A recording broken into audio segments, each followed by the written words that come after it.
24.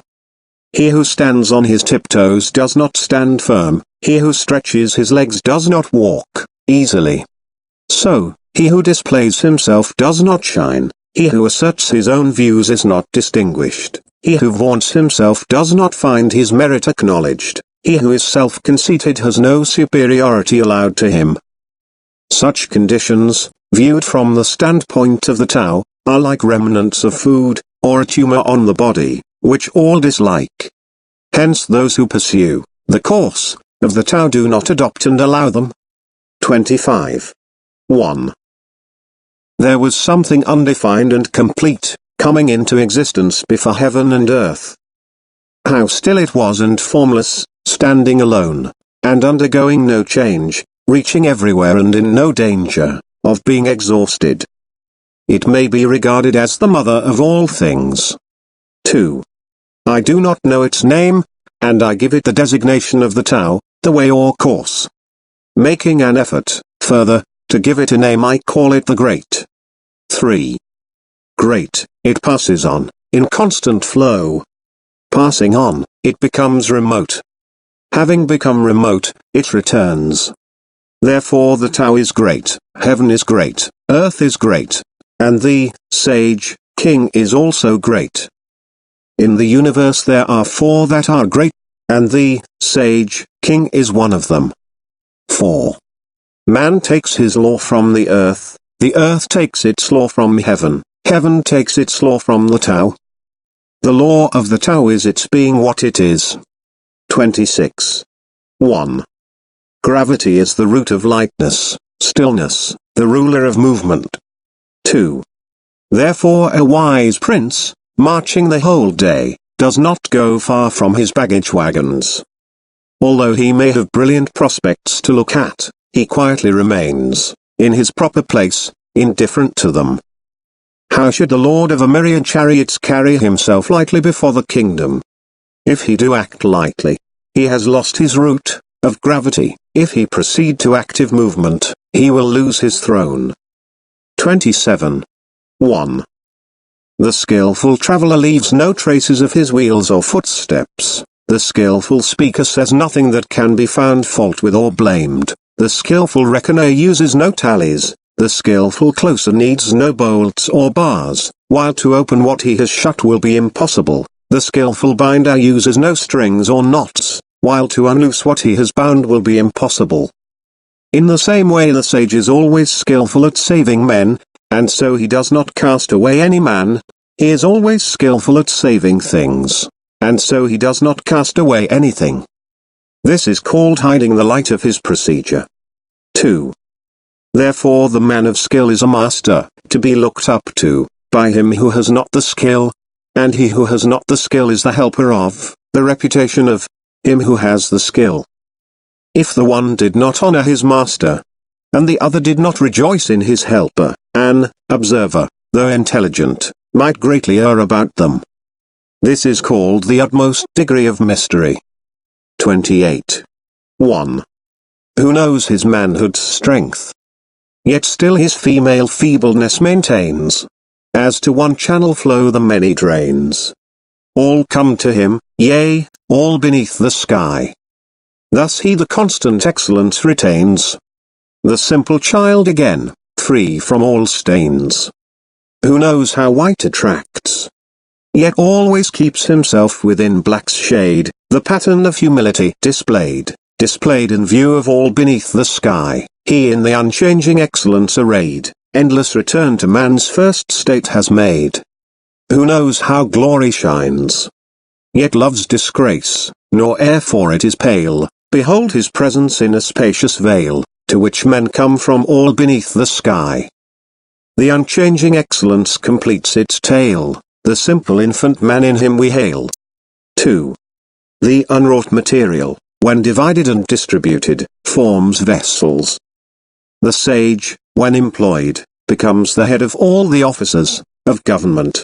And in his greatest regulations he employs no violent measures. 29. 1.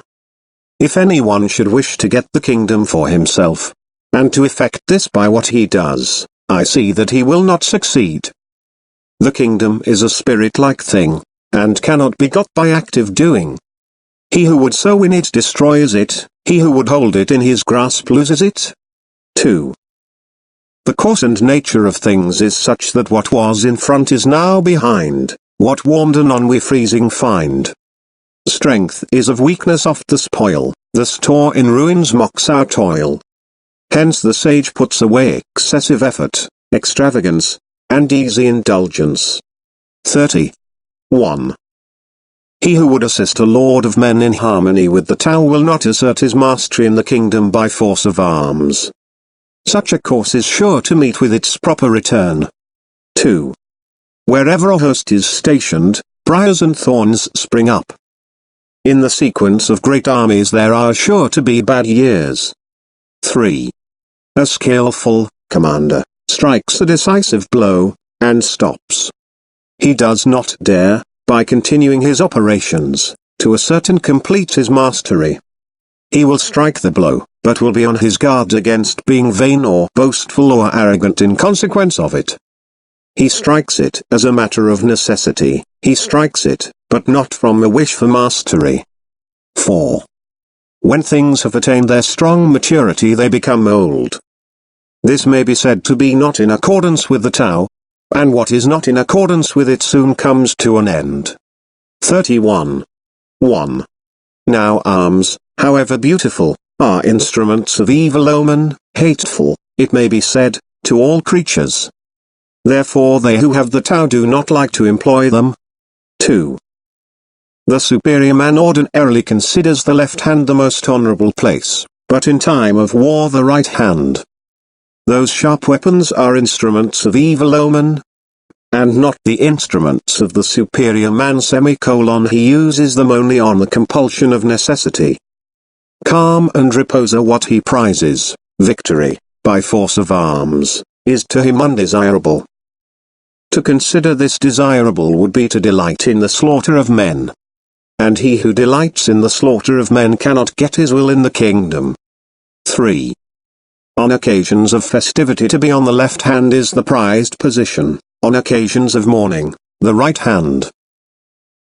The second in command of the army has his place on the left, the general commanding in chief has his on the right. His place, that is assigned to him as in the rites of mourning.